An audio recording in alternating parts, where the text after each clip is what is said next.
जय श्री कृष्ण, राधे कृष्ण। ओम नमो भगवते वासुदेव। भगवान ने पहले 12वें श्लोक में कहा, ये सात्विक, राजस और तामस भाव मेरे से ही होते हैं, पर मैं उनमें और वे मेरे में नहीं है। इस विवेचन से यह सिद्ध हुआ कि भगवान प्रकृति और प्रकृति के कार्य से सर्वथा निर्लिप्त है, वैसे ही भगवान का शुद्ध अंशीय जीव भी निर्लिप्त है। इस पर यह प्रश्न होता है कि यह जीव निर्लिप्त होता हुआ भी बंधता कैसे है। इसका विवेचन आगे के श्लोक में करते हैं। सत्व, रज और तम तीनों गुणों की वृत्तियां उत्पन्न और लीन होती रहती है। उनके साथ तादात्म्य करके मनुष्य अपने को सात्विक, राजस और तामस मान लेता है, अर्थात उनका अपने में आरोप कर लेता है कि मैं सात्विक, राजस और तामस हो गया। इस प्रकार तीनों गुणों से मोहित मनुष्य ऐसा मान ही नहीं सकता कि मैं परमात्मा का अंश हूं। वह अपने अंशी परमात्मा की तरफ न देखकर उत्पन्न और नष्ट होने वाली वृत्तियों के साथ अपना संबंध मान लेता है। यही उसका मोहित होना है। इस प्रकार मोहित होने के कारण वह मेरा परमात्मा के साथ नित्य संबंध है इसको समझ ही नहीं सकता। यह जगत शब्द जीवात्मा का वाचक है।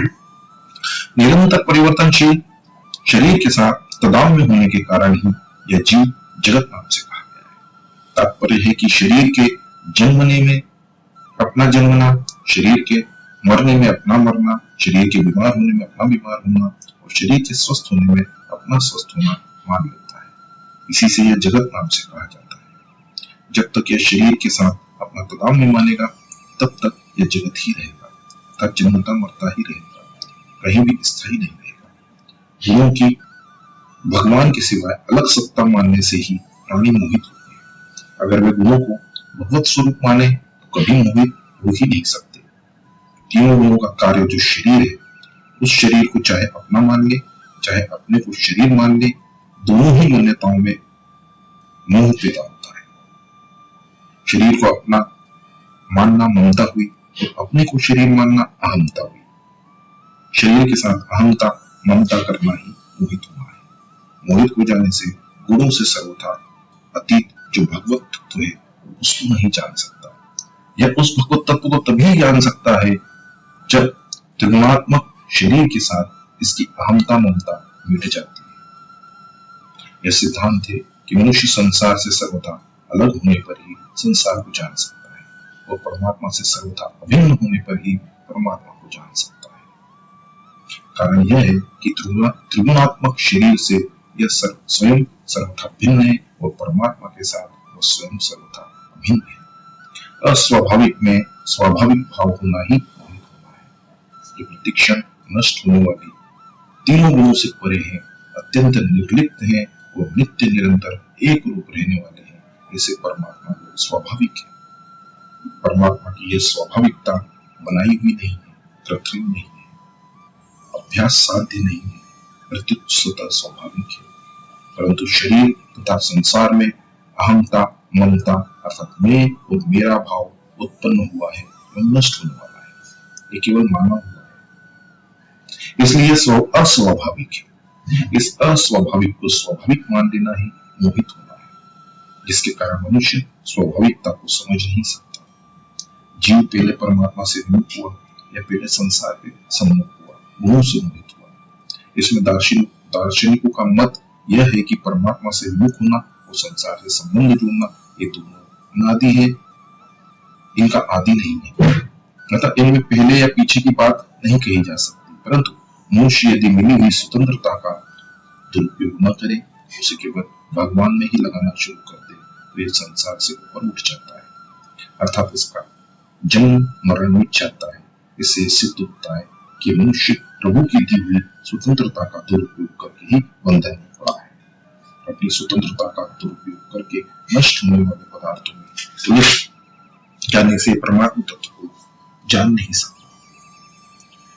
परम दयाल पद से भगवान कहते हैं कि मैं इन गुणों से पर हूं, अर्थात इन गुणों से सर्वथा रहित, असंबंध, निर्लिप्त हूं। मैं न कभी किसी गुण से बंधा हुआ हूं और न गुणों के परिवर्तन से मेरे में कोई परिवर्तन नहीं होता है। ऐसे मेरे वास्तविक स्वरूप को गुणों से मोहित प्राणी नहीं जान सकता। विशिष्ट भाव यह है कि जो मनुष्य भगवान को न देखकर सात्विक, राजस और तामस भावों को ही देखता है, उनका भोग करता है, उनसे सुख लेता है, वह उन भावों से मोहित हो जाता है। अर्थात भगवान की द्रुतम में गुणमयी माया से बन जाता है, वो फलस्वरूप बार बार जन्मता मरता रहता है। तात्पर्य है कि सात्विक, राजस और तामस भाव, कर्म, पदार्थ, काल, स्वभाव, गुण आदि अनित्य है और भगवान नित्य है। जो अनित्य का भोग करते हैं वो बंध जाते हैं, परंतु जो अनित्यता का त्याग करके नित्य स्वरूप भगवान का आश्रय लेते हैं वो मुक्त हो जाते हैं। इस श्लोक में जीवात्मा के लिए जगत शब्द आया है। इसका तात्पर्य है कि जिसकी सत्ता विद्यमान है ही नहीं, उसको सत्ता और महत्ता देकर उससे संबंध जोड़ने से जीव भी जगत हो जाता है। चेतन भी चेतनता का दुरुपयोग करके जड़ हो जाता है। उत्कृष्ट परा प्रकृति भी निष्कृष्ट अपरा प्रकृति बन जाती है। जीव जगत के उत्पत्ति विनाश को अपना उत्पत्ति विनाश, जगत के लाभ हानि को अपना लाभ हानि मान लेता है। जैसे मनुष्य कामना के साथ अभिन्न होकर कामात्मा अर्थात कामना रूप हो जाता है और भगवान के साथ अभिन्न होकर अर्थात भगवत रूप हो जाता है। ऐसे ही जीव जगत के साथ अभिन्न होकर जगत रूप हो जाता है। फर्क यही है कि भगवत रूप से वह नित्य है पर कामना रूप या जगत रूप से वह अनित्य है।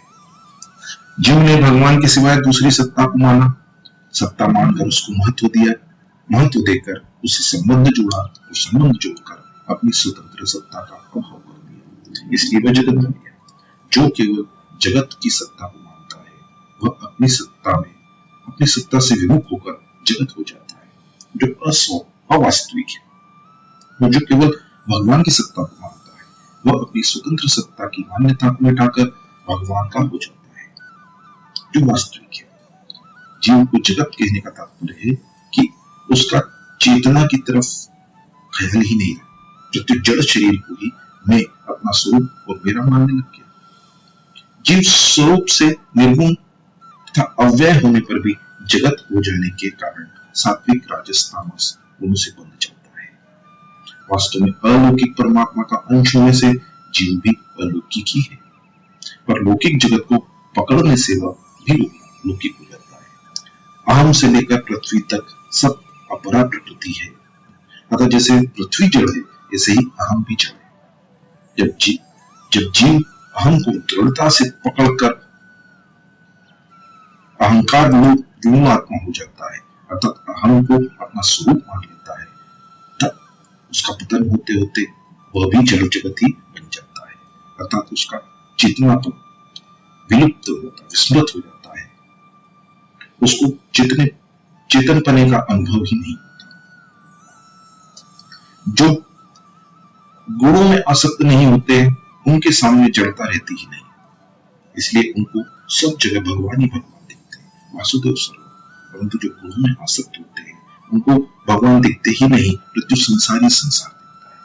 इसलिए हम भगवान को ही संसारी देखते हैं। वे गुणों से अतीत भगवान को भी गुणों से बंधे हुए देखते हैं। अविनाशी भगवान को भी जन्मने मरने वाला देखते हैं। भक्त की दृष्टि से तो भगवान को छोड़कर दूसरी तरफ नहीं जाती, पर गुणों में आसक्त संसारी लोगों की दृष्टि संसार को छोड़कर दूसरी तरफ नहीं जाती। इसलिए भक्त को आनंद ही आनंद प्राप्त होता है और संसारी मनुष्य को दुखी दुख। अब आगे के श्लोक में भगवान अपने को न जान सकने में हेतु बताते हैं। सत्व, रज और तम, इन तीनों गुणों वाली देव अर्थात परमात्मा की माया बड़ी ही दुरत्य है। भोग और संग्रह को इच्छा रखने वाले मनुष्य इस माया से संबंध विच्छेद नहीं कर सकते। दुरत्य कहने का तात्पर्य है कि ये मनुष्य अपने को कभी सुखी और कभी दुखी, कभी समझदार, कभी बेसमझ, कभी निर्बल और कभी बलवान आदि मानकर इन भावों में तल्लीन रहते हैं। इस तरह आने जाने वाले प्रकृत भावों और पदार्थों में ही तदाम्य ममता कामना करके उनमें बंधे रहते हैं और अपने को उनसे रहित अनुभव नहीं कर सकते। यही इस माया से दुरत्यपना है। गुणमयी माया तभी दुरत्य होती है जब भगवान के सिवाय गुणों की स्वतंत्र सत्ता और महत्ता मानी जाए। अगर मनुष्य भगवान के सिवाय गुणों की अलग सत्ता और महत्ता नहीं मानेगा तो वह इस गुणमयी माया से तर जाएगा।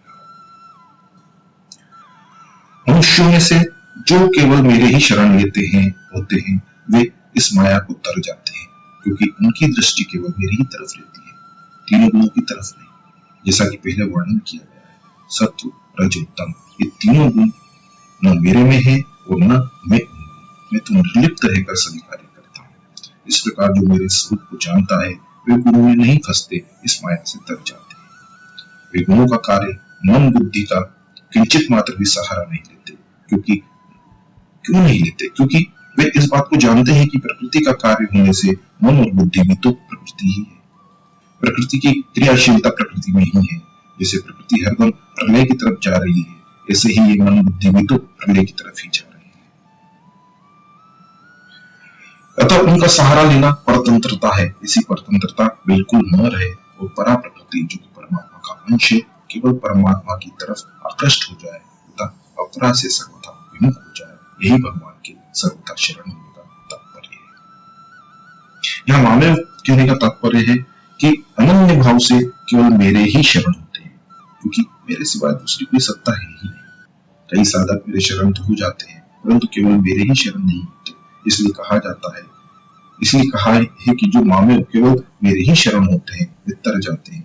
माया की शरण न ले, अर्थात हमारे पास रुपए पैसे चीज वस्तु आदि सब रहे पर हम इनको अपना आधार न माने, इनका आश्रय न ले, इनका भरोसा न करें, इनको महत्व न दे। इनका उपयोग करने का हमें अधिकार है पर कब्जा करने का हमें अधिकार नहीं। इन पर कब्जा कर लेना ही इनके आश्रित होना है। आश्रित होने पर इनसे अलग होना कठिन हो जाता है। यही वास्तव में दुरात्यपना है। इस दुरात्यपने से छूटने के लिए ही उपाय बताते हैं। शरीर इंद्रिया आदि सामग्री को अपनी और अपने लिए न मानकर भगवान की मानकर भगवान के भजन में उनके आज्ञा पालन में रखा है। अपने को इनसे कुछ नहीं लेना है, इनको भगवान में ही लगा देने का फल भी अपने को नहीं लेना है, क्योंकि जब भगवान की वस्तु सर्वदा भगवान के अर्पण कर दी अर्थात उसमें भूल से जो अपनापन कर लिया था वो हटा लिया, तब उस समर्पण का फल हमारा कैसे हो सकता है? यह सब सामग्री तो भगवान की सेवा के लिए ही भगवान से मिली है, अतः इसको उनकी सेवा में लगा देना हमारा कर्तव्य है। हमारी ईमानदारी है। इस ईमानदारी से भगवान बड़े प्रसन्न हो जाते हैं। उनकी कृपा से मनुष्य माया को तर जाते हैं। अपने पास अपनी करके कोई वस्तु है नहीं। भगवान की दी हुई वस्तु को ही अपनी मानकर अपने में अभिमान किया था, ये गलती थी। भगवान का तो बड़ा ही उदार एवं प्रेम भरा स्वभाव है कि वे जिस किसी को कुछ देते हैं उसको इस बात का पता ही नहीं लगने देते कि ये भगवान की दी हुई है। परंतु जिसको जो कुछ मिला है उसको वह अपनी और अपने लिए ही मान लेता है। ये भगवान का देने का एक विलक्षण ढंग है। उनकी इस कृपा को केवल भक्त लोग ही जान सकते हैं, परंतु जो लोग भगवान से विमुख होते हैं ये सोच ही नहीं सकते कि इन वस्तुओं को हम सदा पास में रख सकते हैं क्या, अथवा वस्तुओं के पास हम सदा रह सकते हैं क्या, इन वस्तुओं पर हमारा आधिपत्य चल सकता है क्या। इसलिए वे अनन्य भाव से भगवान के शरण नहीं हो सकते। इस श्लोक का भाव यह हुआ कि जो केवल भगवान के ही शरण होते हैं अर्थात जो केवल देवी संपत्ति वाले होते हैं वे भगवान की गुण में माया को तर जाते हैं, परंतु जो भगवान के शरण न होकर देवता आदि के शरण होते हैं अर्थात जो केवल आसुरी संपत्ति वाले प्राण पिंड पोषण प्रायण सुख भोग प्रायण होते हैं वे भगवान की गुण में माया को तर नहीं सकते।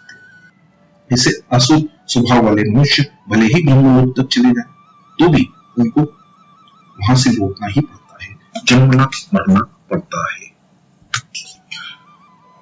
परिशिष्ट भाव यह है कि जब मनुष्य संसार से विमुख होकर भगवान की शरणागति स्वीकार कर लेता है तब वह माया अपरा प्रकृति के कार्य को तर जाता है अर्थात उसके अहम का सर्वथा नाश हो जाता है। भगवान की शरणागति स्वीकार करने का तात्पर्य है भगवान की सत्ता में ही अपनी सत्ता मिला दे अर्थात केवल भगवान की ही सत्ता को स्वीकार कर ले, न अपनी स्वतंत्र सत्ता माने न माया की स्वतंत्र सत्ता माने, न अहम का आश्रय ले न माया गुणों का आश्रय ले। इसमें कोई परीक्षा उद्योग नहीं है। माया को सत्ता मनुष्य ने ही दी है। अगर वो माया को सत्ता न देकर केवल भगवान की ही शरण में रहता तो माया को तर जाता अर्थात उसके लिए माया की सत्ता रहती ही नहीं। जीव जड़ता का आश्रय लेने से अर्थात उसको अपना एवं अपने लिए मानने से जड़ता में चला जाता है, वो जगत बन जाता है। परंतु भगवान का आश्रय लेने से वो स्वतः सिद्ध चिन्मयता में चला जाता है, भक्त हो जाता है। भक्त होने पर जगत लुप्त हो जाता है, अर्थात जगत जगत रूप से नहीं रहता, प्रत्युत भगवत स्वरूप हो जाता है, जो वास्तव में है। मामेव पद से भगवान का तात्पर्य है कि जीव मेरा ही मम एव अंश, तो मेरे ही माम एव शरण होने से वह माया तर जाता है। इसलिए मेरी शरण लेने वाले भक्तों का मेरे सिवाय अन्य किसी से संबंध होता ही नहीं, वह संभव ही नहीं, क्योंकि उनकी दृष्टि में मेरे भगवान के सिवाय अन्य कोई होता ही नहीं। न तो उनकी दृष्टि दूसरे में जाती है, न ही दूसरा उनकी दृष्टि में आता है। उनकी दृष्टि में अपरा प्रकृति की न तो सत्ता रहती है, न महत्ता रहती है, वो न अपनापन ही रहता है। उनकी केवल भगवत बुद्धि हो जाती है, जो वास्तव में भगवत स्वरूप ही है। जिनमें विवेक की प्रधानता है, इसे भक्त अहम का आश्रय छोड़कर अर्थात संसार का त्याग करके भगवान के आश्रित होते हैं। परंतु जिनमें विवेक की प्रधानता नहीं है, प्रत्युत भगवान में श्रद्धा विश्वास की प्रधानता है, ऐसे सीधे सरल भक्त अहम के साथ जैसे हैं वैसे ही भगवान के आश्रित हो जाते हैं। ऐसे भक्तों के अहम का नाश भगवान स्वयं करते हैं। जय श्री कृष्ण, राधे कृष्ण। ओम नमो भगवते वासुदेवाय।